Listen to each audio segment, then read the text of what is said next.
નમસ્કાર કુંભ રાશિના તમામ ભાઈઓ અને બહેનો, જય માતાજી અને હર હર મહાદેવ.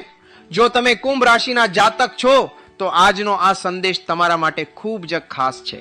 કારણ કે ઘણી વખત આપણા જીવનમાં એવી ઘટનાઓ બનતી હોય છે જેને આપણે માત્ર સંયોગ માનીને આગળ વધી જઈએ છીએ, પરંતુ ધાર્મિક માન્યતાઓ અનુસાર કેટલીક નિશાનીઓ આપણને કોઈ સારા કે આધ્યાત્મિક સંદેશ તરફ ઈશારો કરતી હોઈ શકે છે. આજના આ વિડીયોમાં આપણે એવી જે એક માન્યતા વિશે વાત કરીશું કે જ્યારે દેવી શક્તિની કૃપા કોઈ વ્યક્તિ પર રહે છે ત્યારે તેના જીવનમાં કેટલીક સૂક્ષ્મ નિશાનીઓ જોવા મળી શકે છે. ખાસ કરીને કુંભ રાશિના જાતકો માટે આ સમય આત્મચિંતન, ભક્તિ અને સકારાત્મક પરિવર્તન તરફ આગળ વધવાનો સંદેશ આપી શકે છે. કુંભ રાશિના જાતકો સ્વભાવથી વિચારશીલ, સ્વતંત્ર અને નવી દિશામાં વિચારનારા માનવામાં આવે છે. તમે ઘણી વખત બીજાની વાત સાંભળો છો, પરંતુ અંતિમ નિર્ણય તમારા પોતાના અનુભવ અને સમજણથી લેવાનું પસંદ કરો છો. તમારા જીવનમાં એવા સમય પણ આવ્યા હશે જ્યારે તમે ખૂબ મહેનત કરી છતાં પરિણામ મોડું મળ્યું હોય. ક્યારેક એવું પણ બન્યું હશે કે તમે જે વ્યક્તિ માટે દિલથી સારું કર્યું હોય એ જે વ્યક્તિએ તમને નિરાશ કર્યા હોય. પરંતુ યાદ રાખજો, સારા કર્મનું ફળ હંમેશા તરત મળે એવું જરૂરી નથી. ધાર્મિક માન્યતા પ્રમાણે સમય પોતાના નિયમ પ્રમાણે પરિણામ આપે છે. હવે સૌથી મહત્વની વાત, આ દેવી તમારી આસપાસ ફરે છે એવું કહેવાનો અર્થ એવો નથી કે આપણે કોઈ અદૃશ્ય શક્તિને આંખે જોઈ શકીએ છીએ. તેનો અર્થ આધ્યાત્મિક માન્યતા અને પ્રતીકોના સંદર્ભમાં સમજવો જોઈએ. દેવી શક્તિ એટલે આપણા જીવનમાં હિંમત, બુદ્ધિ, સુરક્ષા, શ્રદ્ધા અને સકારાત્મક ખર્જાનું પ્રતીક. જો છેલ્લા કેટલાક દિવસોમાં તમને વારંવાર મંદિર જવાનું મન થતું હોય, ભગવાનનું નામ લેવાની ઈચ્છા થતી હોય, કોઈ ખાસ દેવીનું સ્મરણ વારંવાર થતું હોય, અથવા અચાનક તમારા મનમાં સારા વિચારો આવવા લાગ્યા હોય, તો તેને તમારા જીવનમાં આધ્યાત્મિક જાગૃતિનો સંકેત માની શકાય. કુંભ રાશિના જાતકો માટે ખાસ વાત એ છે કે તમારે આવનારા સમયમાં પોતાના મનને વધારે સ્થિર રાખવાની જરૂર છે. તમારી સામે એકથી વધુ રસ્તા આવી શકે છે.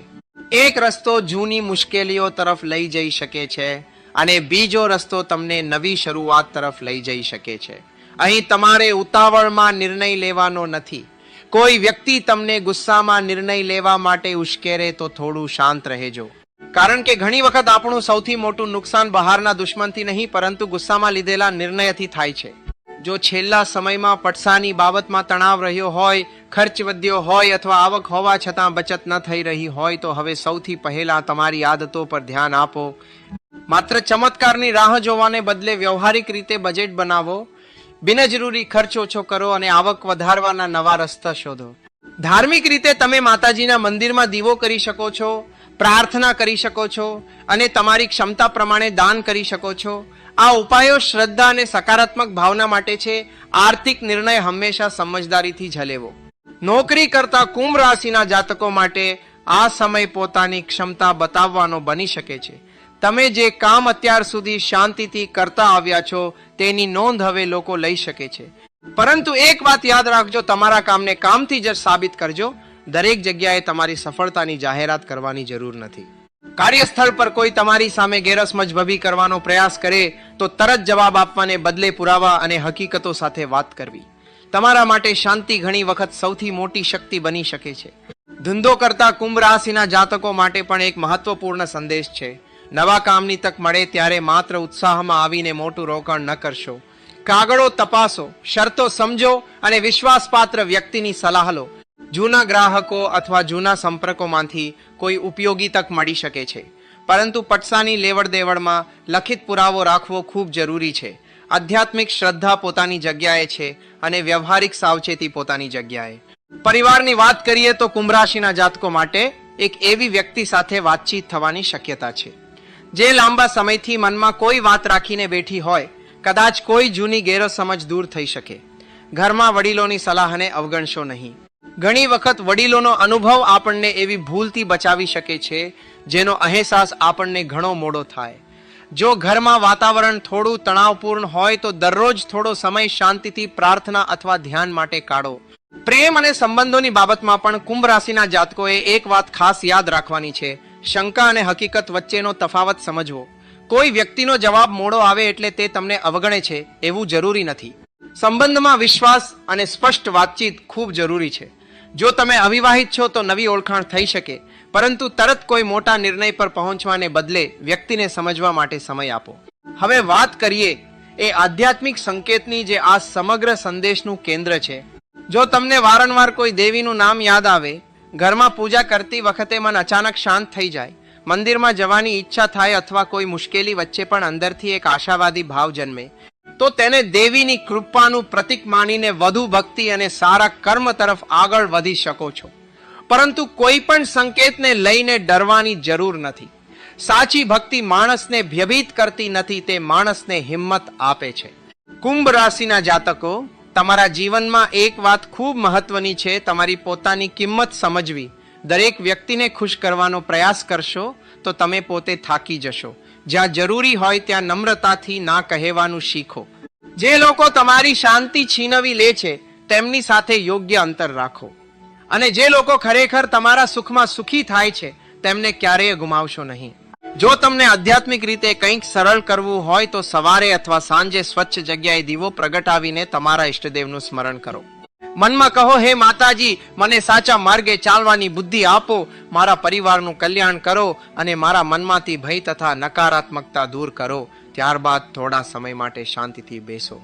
કોઈ મોટી સિદ્ધિ મેળવવાની ઉતાવળ ન રાખો.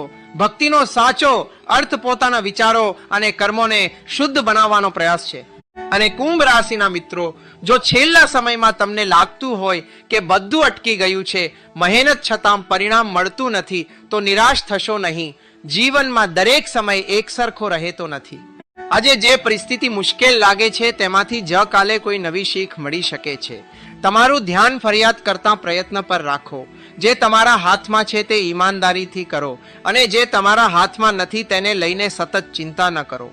એક ખાસ વાત, જો તમારા ઘરમાં પૂજા સ્થાન છે તો તેને સ્વચ્છ રાખો. દીવો, અગરબત્તી અથવા પૂજાની સામગ્રીનો ઉપયોગ કરો ત્યારે સુરક્ષાનું ધ્યાન રાખો. ભગવાનને પ્રસન્ન કરવા માટે મોંઘી વસ્તુઓ જરૂરી નથી. શ્રદ્ધા, સારા વિચારો અને સારા કર્મનું મહત્વ વધારે છે. તમારી ક્ષમતા પ્રમાણે જરૂરિયાતમંદ વ્યક્તિની મદદ કરવી, કોઈ ભૂખ્યા વ્યક્તિને ભોજન આપવું અથવા કોઈની મદદ કરવી પણ એક સુંદર સેવા બની શકે છે. કુંભ રાશિના જાતકો, કદાચ આ સંદેશમાં તમને તમારા જીવનની કોઈ પરિસ્થિતિનો અહેસાસ થયો હશે. કદાચ તમે પણ કોઈ એવા સમયમાંથી પસાર થઈ રહ્યા છો જ્યાં તમને એક સંકેતની જરૂર છે કે બધું સારું થશે કે નહીં. તો એક વાત યાદ રાખજો, ભવિષ્યને લઈને અંધવિશ્વાસ રાખવાને બદલે શ્રદ્ધા સાથે સમજદારી ભર્યા પ્રયત્નો કરતા રહો. તમારી મહેનત, તમારા સારા કર્મ અને તમારી સકારાત્મક વિચારસરણી તમારા જીવનમાં પરિવર્તન લાવવાના સૌથી મહત્વના આધાર છે. જો તમને માતાજી પર શ્રદ્ધા હોય તો કોમેન્ટમાં પ્રેમથી જય માતાજી લખજો. જો તમે કુંભ રાશિના છો તો કોમેન્ટમાં લખીને જણાવજો કે તમે આ સંદેશ ક્યાંથી જોઈ રહ્યા છો. આ વિડીયો તમારા કોઈ કુંભ રાશિના પરિવારજન અથવા મિત્ર સુધી જરૂર પહોંચાડજો. કદાચ આ સંદેશ તેમને પણ હિંમત આપે. અને અંતમાં એટલું જ, દેવીની કૃપા માત્ર કોઈ ચમત્કારની રાહ જોવામાં નથી, પરંતુ જ્યારે મુશ્કેલી આવે ત્યારે હિંમત રાખવામાં છે, જ્યારે તક મળે ત્યારે મહેનત કરવામાં છે, જ્યારે પટસા મળે ત્યારે સમજદારીથી ઉપયોગ કરવામાં છે અને જ્યારે કોઈ જરૂરિયાતમંદ મળે ત્યારે શક્ય હોય તેટલી મદદ કરવામાં છે. કુંભ રાશિના મિત્રો, તમારા જીવનમાં શાંતિ રહે, તમારા પરિવાર પર સુખ અને સમૃદ્ધિ રહે અને તમારા દરેક સારા સંકલ્પ અને શક્તિ મળે એવી માતાજીના ચરણોમાં પ્રાર્થના. જય માતાજી. હર હર મહાદેવ.